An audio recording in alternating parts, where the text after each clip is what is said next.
Welcome, team. I'm very excited today to bring a good friend of mine and a very good professional at what he's currently doing. And when I say professional, Penrith Panthers are currently known as pretty much the world's best pathway system. And I'm bringing the head of pathways, Lee Hopkins. So, Lee, nothing is scripted, mate, but I want to thank you for your time. And people will feel a connection with us straight away. We do go back some time. You were playing for the Parramatta Eels when I was working there. I currently work for an opposition club, so that when I'm talking up the Penrith Panthers, I hope I'm not getting sacked by Nick Politis tomorrow. But I think he respects also, and so I know Trent Robinson does. Like, the reality is you've got to recognise who's the benchmark at the moment, and I speak through experience of working at the Penrith Panthers when we used to look at the Roosters as a benchmark. So I have no problem with ever learning from the very best. I know the listeners that listen to this show love learning from the type of guests that come on. The type of listeners, Lee, are usually leaders, business leaders, coaches of all sports, trainers, teachers, a lot of teachers, and a lot of athletes. So, mate, when I ask questions, I'm always thinking about them. So those are the type of questions. But, yeah, they will feel the connection with us. We work together when you're a player. People, they look at you now as head of pathways of this world-class system. There's probably young players in that system that don't even realise that, mate, you would have played from memory. I'm feeling like it was close to 100 games in the NRL, and then you went and had a career in the Super League in England, which was, from memory, I feel like another 100 games. You had a lot of games. I don't know if these kids know that, do they? Because you're very humble. You never, ever talked up your playing. No. Firstly, thanks for having me, H. You're right. The connection goes a long way back for you and I. But no, I don't talk a lot. I don't see the need to talk too much about my career. I'll do it for you then. And people can, and I'm fine with that. But yeah, I played with Penrith and Parramatta here in the NRL, and I played over 100 NRL games. And then I played just short of 100 in the Super League. So I played nearly 200 first-grade games as rugby league across the world. So yeah, I had some experience in rugby league. I think I was a professional for about 12 seasons. So. Okay, yeah. So there's a lot of experience you can pass on to these kids, but there's also a lot of people that have influenced you in your work life that probably led you to where you are and in such a good system. So I definitely want to go there, again, because those are the type of listeners that are listening, that they're all out there making a difference to a kid's life, or they're all out there leading big businesses, but in their own way, there will be something out of this chat. So you made it as a professional, but how did you grow up? You grew up out here in Western Sydney? Yeah, so I'm a Hawkesbury boy, Windsor. I played for the Windsor Wolves and grew up in a place called McGrath's Hill, and I still live at a place called Pitt Town, which is only just down the road. So I'm a Penrith local. I've been in Penrith all my life. Grew up there. I've got two brothers, one older, one younger, mum, dad. All the family things that I had, and the fantastic family support I had through that time. So I'm a local bloke. Yeah. The only time I ever really moved out of the Hawkesbury was when I spent 3 years in England, and then when I finished, I came straight back. So yeah, so I'm Penrith. I'm a local. That's what I am. Gotcha. And any memories of junior coaches or teachers or anyone that influenced you, because you ended up debuting as a Penrith Panther? But is there any memories, like you now employ coaches that you know will have an impact on a kid's life? You handpick your coaches that you know will have a positive influence on these kids in the Panthers way and fit into your philosophies and beliefs. But your own influences, is there anyone that comes to mind when I ask that question? The first coach I really remember a lot about was my dad, actually. My dad was the first coach. Okay, I never knew that. And he was at Windsor, and he's an extremely humble man, an extremely hardworking man. He's still working now. He's 73, and he still works 6 days a week and driving trucks. He's unbelievably tough. He used to cut sandstone for a living. So if anyone's ever cut sandstone out of a block wall, he used to cut sandstone for a living. Right. And as kids, we used to, when he started getting a little bit older, we used to go out and help him. So we used to go and load trucks of sandstone, me and my brothers, up onto, lift blocks of sandstone up onto trucks and cut them out. And I won't say this too loud, but we used to drill holes and stick them with dynamite or little bits of gunpowder and blow them out of the walls and all that sort of stuff. So my dad's an extremely tough man, but an extremely humble man. What a great influence. And he's the first real coach I remember, and he was always about just letting the players. He just managed the team, just allowed players to play, and didn't try and influence rugby league too much. When I came in to start playing for Penrith and things like that, my very first coach, this is what people don't realise, and there's still two guys I work with today. My Harold Matthews coach was actually Jim Jones. Wow. So Jim Jones was my Harold Matthews coach. And what a legend of Penrith he is. And he's still there now, heading up the recruitment bits and pieces. But my team manager in that same team was Ian Robinson. Never knew this. So Ian Robinson was actually my team manager. And Robbo's been around. Robbo's a life member of the club. Jimmy's a life member of the club.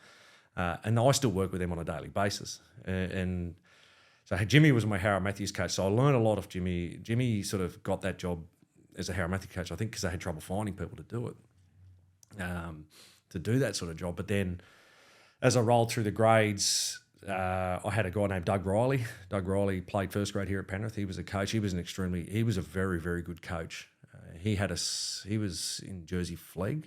Actually, if I go back a step, I'll go back to our SG Ball coach. SG Ball's coach was Mal Gower, which is Craig Gower's dad. Right. He was our SG Ball coach. And we made the grand final and got done by a Canberra side that were stacked full of NRL first graders at that point in time. But then Doug Riley was the coach. But then when I got to grade, I sort of had a number of coaches. I had Lenny Stacker. Lenny Stacker was, if those that don't know, coached at Parramatta and Penrith NRL or first grade in the 80s and 90s.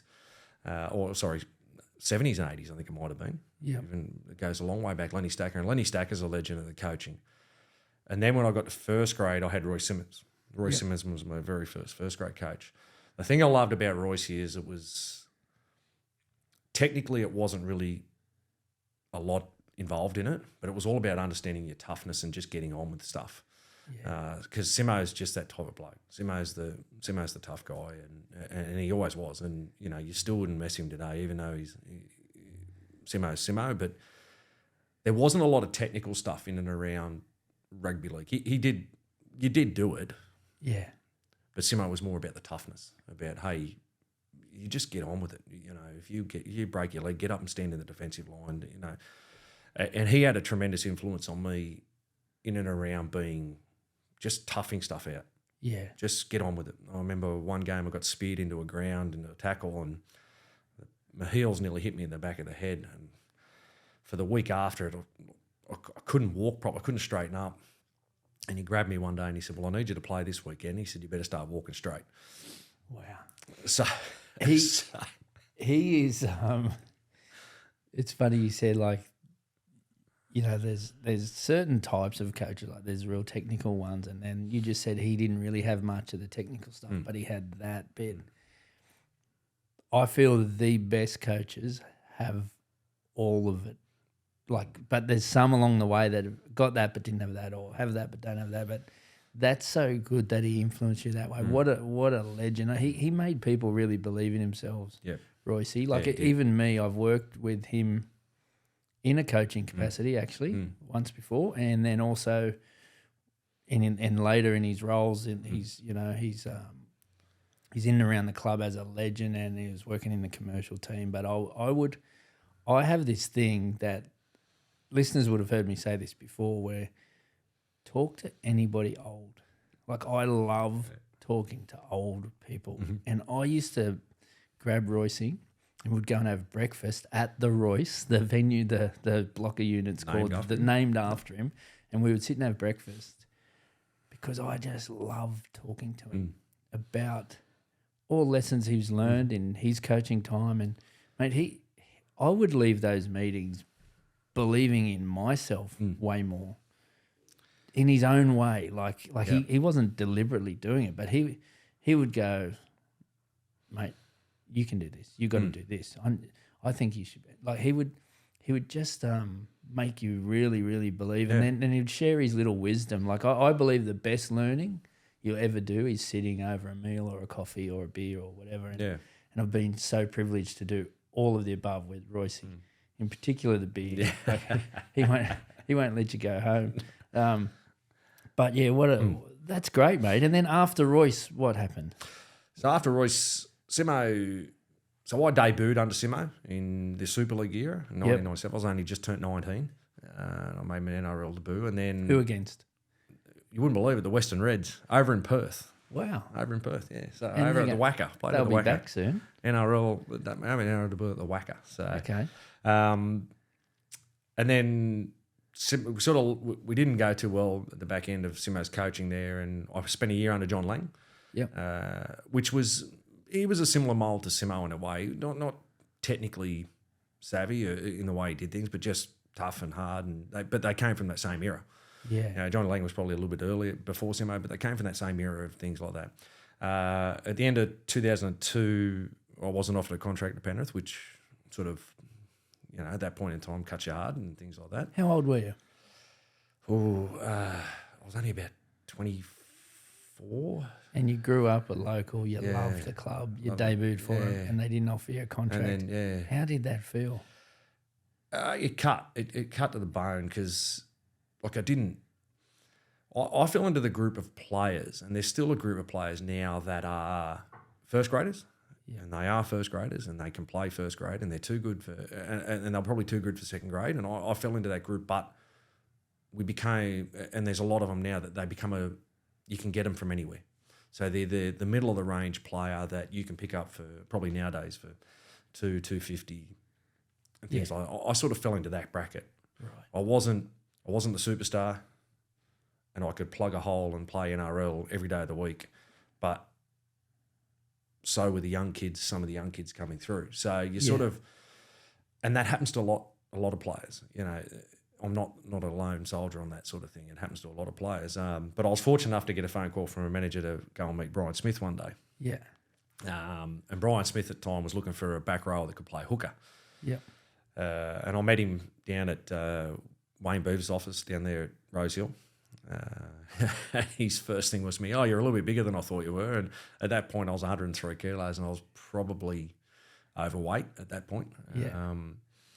But I worked hard. But I got Smithy signed me for 2 years, which was really cool. I got 2 year job, 2 years to work with yourself and down at Parramatta there. And I still remember walking in one day, and I worked hard with a friend of ours, Craig Catterick, to get my body weight back down. Yes. And we used to have to do the early morning sessions when you were overweight. Yes. And I remember Cat used to put me on the treadmill and just run me into the ground on the treadmill. I got myself back down to 96 kilos. And I've always prided myself on the fitness side of things. Yeah. Like I was never the most naturally gifted rugby league player, but I got the best out of myself because I made myself the fittest. So I had to find avenues to make myself invaluable to the team, and one was the work rate, and that was my way of doing it. Try and make myself invaluable to the team. And when you talk about influence of coaches, well, when I went down to Parramatta, a whole new world opened up to me because it was. What Smithy's like, and yourself, and working with people like yourself and Cat and Smithy and Rocket and Crusher and those guys. The technical ability and the technical nous of what rugby league was all about all of a sudden changed for me. Yeah. Like I'd had the background toughness, but now I could learn the skill sets that were coming in and the simple catch pass and the 6 o'clock pass. And fundamentals that... Yeah, that you sorry to cut you off there because I'm now putting all the pieces together of all the influences you've had that ends up leading to where you are now. Because I know there's a lot of that system in the Penrith system. Because at that time, Matt Cameron, who's now your CEO, he was in our junior system back then. So the area that you now head up for Penrith Panthers, he was one of those valuable staff members in that junior system, and then obviously went all the way through. Coached me for one game, he did. Did he really? One reserve grade game. There you go. Yeah. And then you went to England. What was that like? And what was that like for the family? And is there any lessons learned or any challenges? I loved England. We played. I love England. I lived in London, so we lived in London, and it was just Rochelle and I. We didn't have any kids at the time, so it was just the two of us. Yeah. And it was brilliant. I loved it.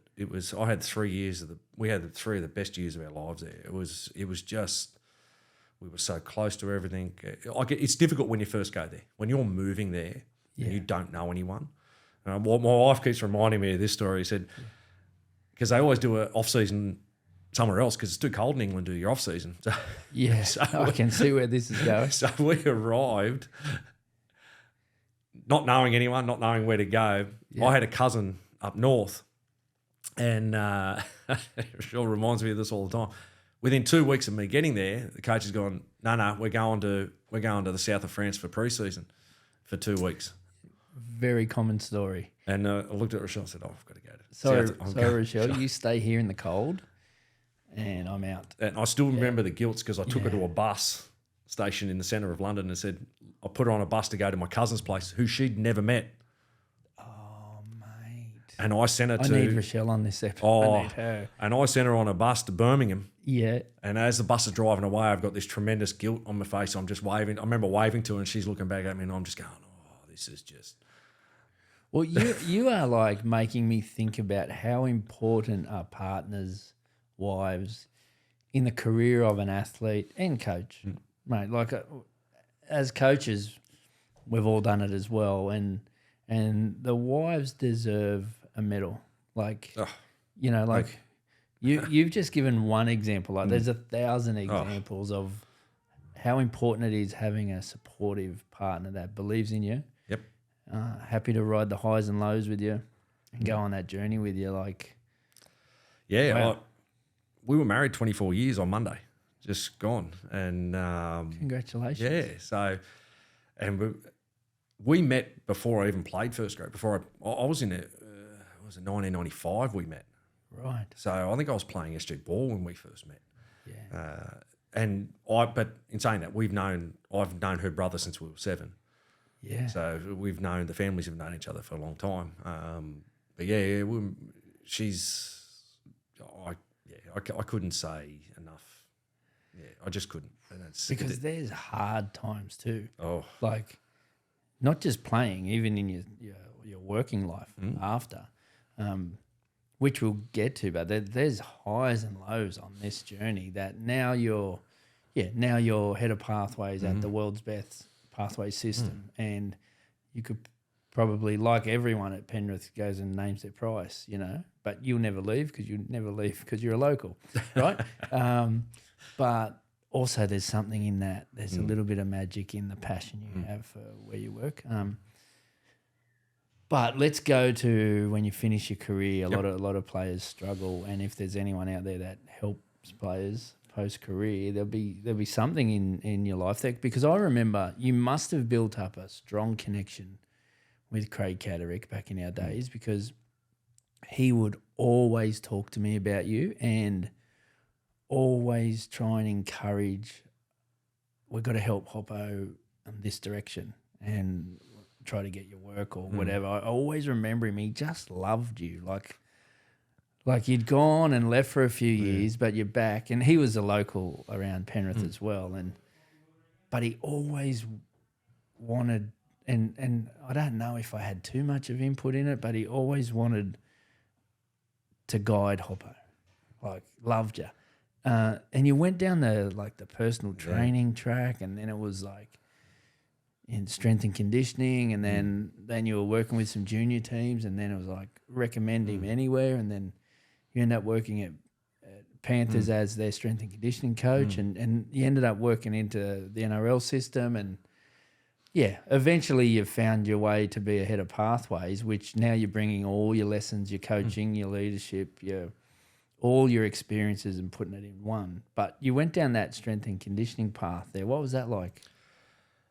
Yeah, to be fair, I sort of fell into it a little bit. When you retire, you don't know what you're going to do. So I came back from England going, what am I going to do now? So I became a personal trainer. I thought, well, and my first trainer thought at it, it was as back then there wasn't a lot happening out of Windsor, and I thought, well, who wants to train like a rugby league player? Right. There's no one fitter. They're the fittest people in the world. Why wouldn't you want to train like a rugby league player? So I essentially started a boot camp. Okay. I remember this. So I essentially started a boot camp not long after I retired, and it was successful. Like I had 5 different class times with 30 people in each class. Yeah. And running those sessions, I was running 6-week blocks with 2 weeks off, you know. So and I was having 150 people training nonstop, and they'd run 3 times a week, and I set programs, and I'd just copy what we were doing in rugby league and doing that sort of stuff. And then one day again, this name will come back up, sitting at a field in Windsor, watching local rugby league, and crosswalks the field, crosswalks straight past me is Jim Jones. And Jimmy looks at me, this was 2010. Yeah. And he goes, what are you doing? I said, we had a chat for about half hour. And he goes, right, so I've got a problem with my 20s, under 20s. Do you want to come and give us a hand? And I went, oh, mate, look, if something pops up and you need something, give me a buzz. Yeah. So what's your number? He took my number and things like that. About a month later, he rang me and said, what are you doing? I said, I need you to come in, come and see me. Come and see me. I said, righto. So I walked over. I drove to this building over the road here where we used to be. But they'd moved to the stadium, so I dropped in and seen him, and then, it was from there. He goes, yep, the 20s aren't working right. I need you to fix them. There's something not going right, their attitudes and bits and pieces. I said, okay, well, I'm not sure what you want me to do, but okay, like no dramas, I'll give you a hand. And it just sort of grew from there. I came in halfway through 2010, and then I've been here ever since. So Jimmy Jones has changed a lot of people's lives, but he also changed yours. He did it twice. Day. Yeah, he's done it twice. So, Jimmy, so I still remember I walked into the gym one day, and this is how, and I'll give people perspective on how far Penrith have come from where they are, from where they were when I first walked in 2010. I walked into the gym in 2010, and there was a young kid doing bench press. And I'm just sort of floating around waiting for Jimmy to come down. I watched him, and he was halfway through his set, and his phone rang. And I remember this so vividly. And he racked his bench, answered his phone, finished the phone call, put the phone down, and then continued his bench. So you picked your phone up and said, Jimmy, I've worked out the problem. And I nearly turned around and walked out. I went, I can't fix this. I don't know where you want me to start. Like that, but that's to give people perspective on how far they've actually come from what they were in 2010. So yeah, wow. Yeah. Mate, you've just mentioned how far they've come, and as we sit here now, the NRL teams just won their 4th premiership in a row, 5th grand final in a row.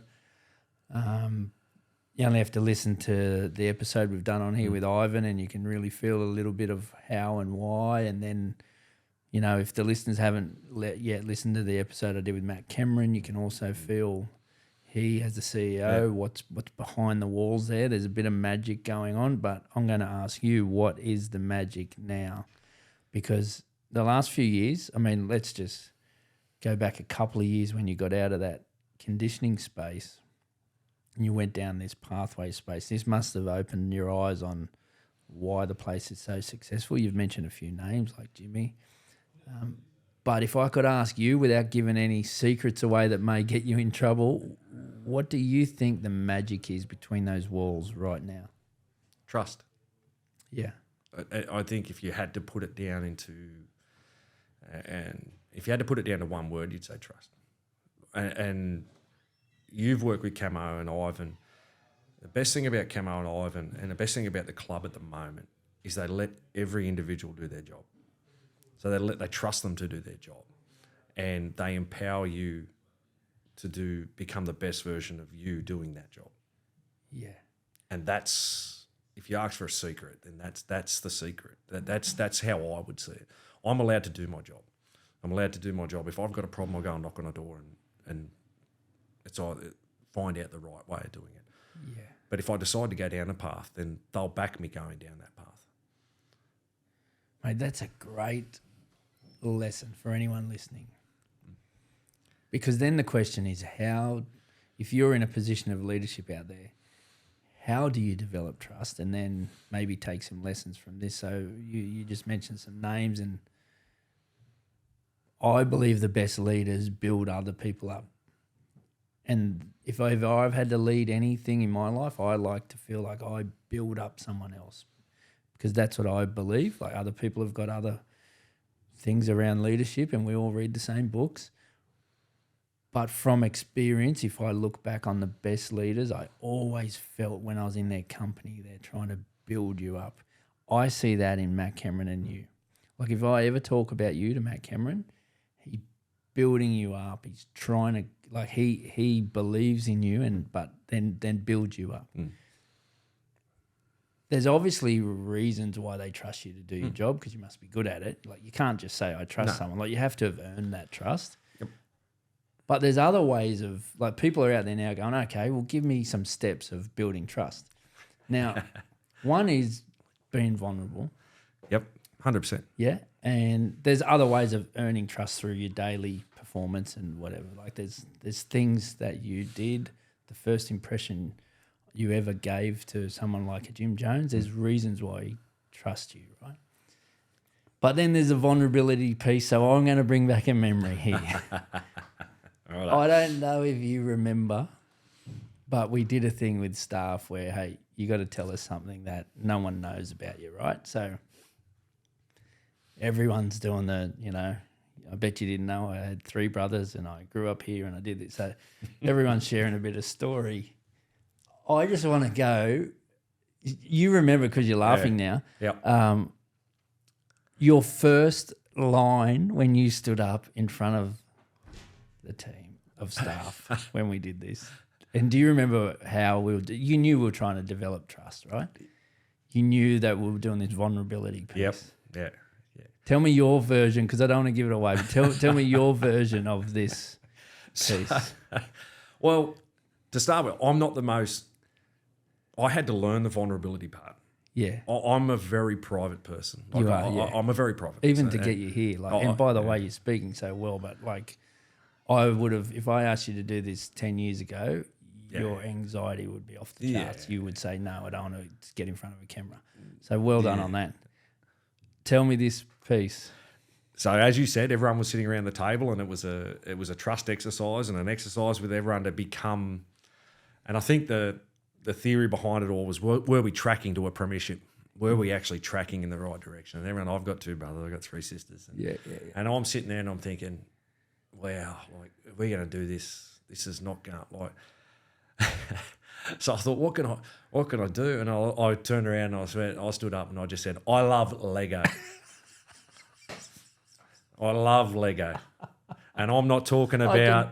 I can picture it. I'm not talking about the small Lego pieces. I'm talking about the 3,000 piece big things, the Technic stuff, the massive bit. And I love Lego. I still love Lego to this day. Love it. I've built a 10,000 piece Titanic. I love Lego. Do you remember my reaction? Yeah, I do. You bounced off the table, clapped your hands together, and just went, "Yes, that's what we're after here today." Mate, it was. I can picture it now. And then you had a whole room for Lego at your house, from memory. Yep. And so anyway, one of the most famous lines from a player post grand final was Matty Johns. It's better than Lego. You've now been a part of 4. Yep. I want to ask you, your Lego or the premiership rings? Oh, I won't change the premierships. Yeah, Lego's good, but geez, it ain't a premiership, is so it? Matty Johns is right. Yeah, it's better than Lego. It is. Yeah, well, I mean, everyone's got their ways of building trust, but it's an all-the-time thing. Like, investing in that space with staff, it's a challenging thing. Everyone knows that the most connected team wins, but investing time into it is critical. And it starts as a staff. And that's funny, mate. Yeah. What's the latest Lego? No, Titanic was the last one. Okay. Titanic was the last one, but I've got my eye on a couple other things I'm looking at the moment. Going, I wouldn't mind building that. I've always wanted to build the Millennium Falcon. I've always wanted to build the big Millennium Falcon, but we'll get there one day. Okay. So you said the magic is trust. Now, okay, let's go now. You got Jimmy out there heading up the recruitment. What does he look for in a player? What do you look for in a player? What does Ivan instruct you guys to look for in a player? What does Matt Cameron, how does he influence what you look for in a player? Because you are signing players but then developing it. You have a production line of players. What do you look for in a player? It's a tough question. I don't think you can put it down to one individual thing you're looking for in a player. First thing you need to look for in a player is the first thing I look for is fitness. Now,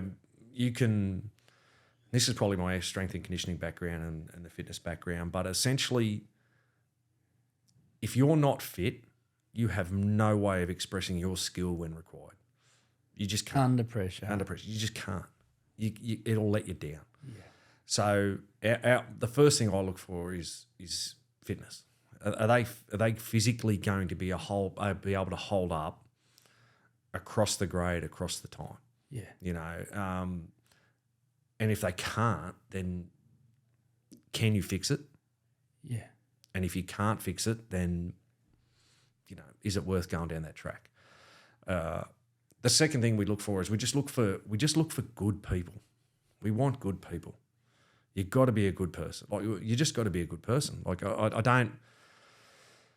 Everyone makes mistakes. I'm not saying people. I've made plenty of mistakes. I still make mistakes. You know, you still do things you regret. Everyone makes mistakes. But in general, you need to be a good person. You have to be a good person to be in our organisation. One thing I never want to do is I never want to send Ivan someone who's not a good fit enough and a good person. If you're not, you know, and I'm not saying, and I want to be careful how we say it, H, is that everyone that leaves our club doesn't mean they're not a good person. Yeah. We might let good people go, but they might be down another path. Yeah, in particular now and players that leave, they know how much care you guys have for them. But in particular now in the salary cap time when you're losing players every year, you're not letting them go because they're a bad person. You're letting them go. I mean, I'm sure there are, which we won't name drop ones, but I'm sure there are times you've let players go that have been affecting the culture, definitely. But everyone knows, like, when Stephen Crichton goes, it's not like you don't want him. Like, he's a great person. He was. You only have to listen to the episode on here with him. Like, he is. Yeah. You know, like, and Matt Cameron sat here and said, look, I think at the time he said out of the last 18 people that left our club, 13 of them left of the highest payday they've ever had in their life, and we're happy for them. Yep. You know, so I get that part. Yeah. Yeah, and it's fit, good person. Fit, good person. Footy wise, what are you looking for when you watch? What's Jimmy looking for when he's watching a game?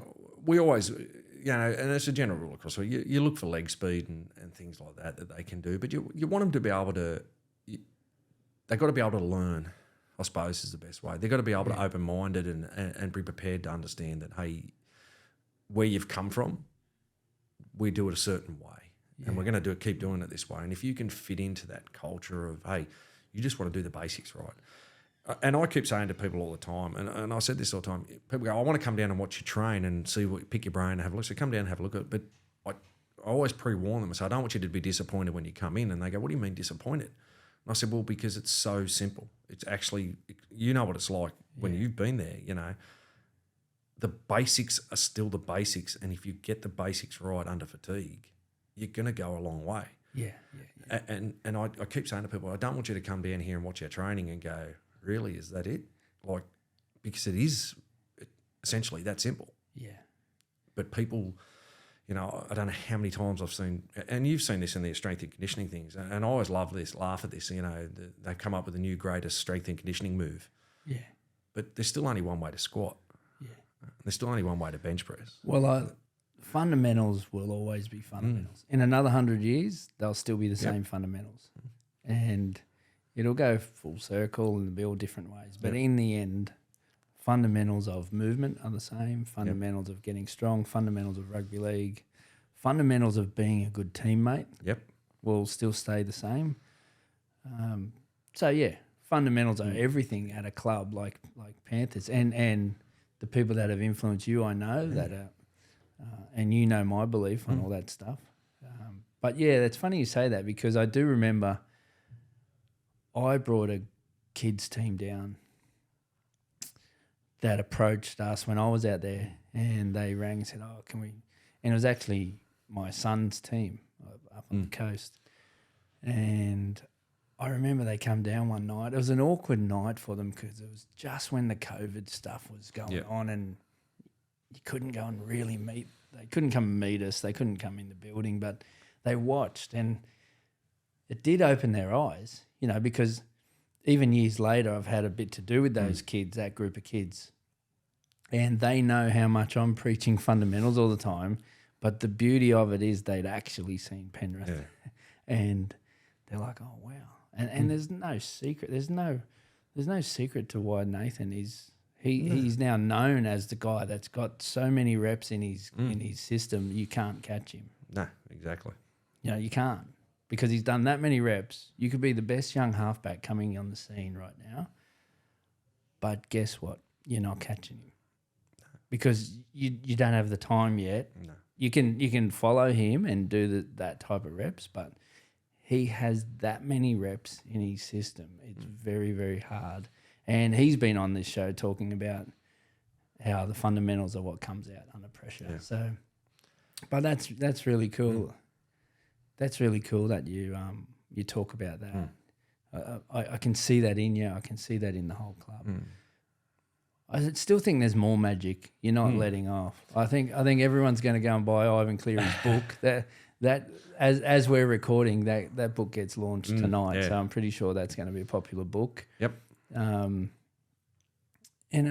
okay, let's just finish it with, let's think of the listeners, and let's think advice to a teacher, advice to a junior coach, and let's go with advice to a parent, because I think you've already given to the young kids. Go and get yourself fit, get your fundamentals on, and be tough, like Royce. I don't think anyone can be tough and like be a good teammate and be a good person. Like, you've already given the advice to the young aspiring player out there who will listen to you because they all want to play at that level. But let's go to the teachers, the coaches, the parents that are influencing these kids. Advice to a teacher. So if you're going to give advice to a teacher, and it's a tough one, just, again, is teach the fundamentals. Keep it simple. YouTube's great, but it's the worst thing ever invented because everyone throws the latest, greatest move and trick and everything on the thing. But at the end of the day, teach it simply and keep it simple. That's the best way to teach someone how to do something. Keep it simple. Don't over... I go back to when you talk about teaching it simple. When I was doing the S&C for Matt's ball, fleek and things like that, every year the Harold Matthews had come in, and every year I'd give him a broomstick before on day one. Yeah. And they'd all look at you and go, "What are you a broomstick for?" But I can do this. I said, "Yeah, but you're going to start at the broomstick." Yeah. Because I haven't seen you do it. Yep. So start at the broomstick. Awesome. Young coach. Okay, young coach who's influencing a kid, but also a young coach who's aspiring to further develop their own career, because you're employing these young coaches. Yeah. So if you're going to develop a kid, it's the same as the teacher. Keep it simple. Catch, pass, tackle, catch, pass, tackle, and just repeat. Be a good teammate. Be a good teammate. Encourage the kids to be vulnerable with it at the same time. Yep. Trust the kid to do the job. Yep. And there's no point in shooting his legs off if he gets something wrong. Yep. Ask him how he got it wrong, why he got it wrong, and what can he do better. Yep. How do you fix it? Don't just, I see coaches all the time blow the legs off kids. It's kids footy. That's where I'd start. Like, just let them enjoy themselves. Yep. That's the most important part. And if they're going to try and grow their own career, and this is probably something a lot of coaches don't, just volunteer your time. Come and ask. Yeah. Ask. I tell you, geez, you hit something there, because we all worked for free at some stage. And the people you can surround yourself with and learn from in that time is priceless. But there is a generation now of, I can go and earn a heap of money over there. And also I respect, it's hard to live now. Like, people need to earn a living. So I respect that. But a lot of people will maybe sacrifice that priceless time of work experience with great people to learn from, and they might take a quicker route to just go and earn some money. I respect both sides, but I can't agree with you enough that go and do some time. Doesn't matter what level, what age, you have to do time. You can't buy time. No. You can't buy it. So I totally agree. Yeah, just volunteer. Just help where you can. Yeah. And the parent.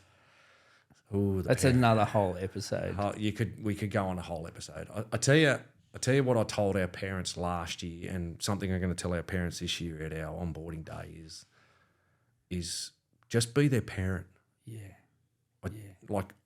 When they come to our system, I don't want to be their parent. I've got 3 kids of mine. I've got 3 beautiful daughters of my own. I don't want to be your son or daughter's parent. Yeah. Right. What I want to be is their coach. I actually want to be their coach. I want to coach them how to play rugby league. I want to coach them how to be a better teammate. I want to coach them how to all those things involved. Okay. Yeah. Trust. I want to teach them all that. You be their parent. I'll be their coach. Yeah. But when the kid gets home, don't be their coach. Yeah, that's a challenge, mate. It is, and it's hard. I understand because every parent wants to help their child become better at their chosen field, and I get that, and I really get it. But I find the parents are easier to deal with, and they can become much easier to deal with if I just let them understand that I want to be their coach. I don't want to be their parent. Yeah, and I'm not going to parent them. That's their job. Yeah, it's such a challenge because I've been there before on these type of episodes, and I've lived it and experienced it. You coach a group of young kids now. There's so much pressure on them, mate, from every angle, including social media, their own network, their own connections, their own friends, whatever. But you coach a young team to a grand final now, and that week, mum, dad, uncle, brother, cousin, neighbour, teacher, player agent, like your eyes you rolled your eyes when I said player agent. You've got so many people telling these kids how to play, and often they're telling them how to play selfishly for themselves, not knowing that you've spent a whole year trying to teach them to be a good team player. And it's a challenge for any coach dealing with that, but also then acknowledging and respecting all those people that have tried to help these kids do it out of care. They love the kid. That's right. So it's such a juggling act. And if I had the magic recipe, we'd give it out and would sell it because it'd be worth a mint, because to every junior coach, it's such a juggling act. Yeah. Because, the mum, the dad, the brother, they're only loving that person. So you can't hold that against them. But once you could get that level of trust where they totally trust you with their kid, you trust them to be parent, mate, it's a challenge. It's a challenge. It's a whole new episode for that. We should come back for part 2 with Lee Hopkins. We'll have a round table. We'll bring Ivan, we'll bring Matt Cameron, we'll bring Trent Robinson, we'll bring Wayne Bennett. Mate, but actually, no, we wouldn't even bring those high-profile coaches. We'd bring all the young coaches that are living it. Yeah. And let's bring some parents. What a chat. That'd be awesome because... And it's not, and I agree with you, it's not because they're trying to do anything detrimental. They love their kids. Yeah. That's great. Yeah. But I just want to coach them football. And sometimes I think, they can blur the line. And it's not easy. And I reckon it's a lot harder at junior football than it is for me at the pathways level, because we have a certain ability to go, cut the line off and go, no. Yeah. No, you're not involved. Yeah, so it's maybe that next level down. Community coach. The community coach, where it's tough. Yeah. Hoppo, I could go on forever. I want to finish by saying congratulations. You know, but I'm saying it on publicly here.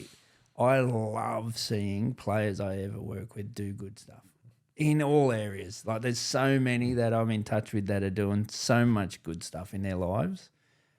But I love seeing what you've done, mate. I know your passion for the club you're at. I've seen it. I've worked with you. But well done, mate. Well done. They are now world class. World class. If anyone visits your organisation, they are world class. They're a benchmark. And to come on here and share a few little bits of wisdom there that I hope someone picked up. Really appreciate it, mate. But personally, well done, mate. You're killing it.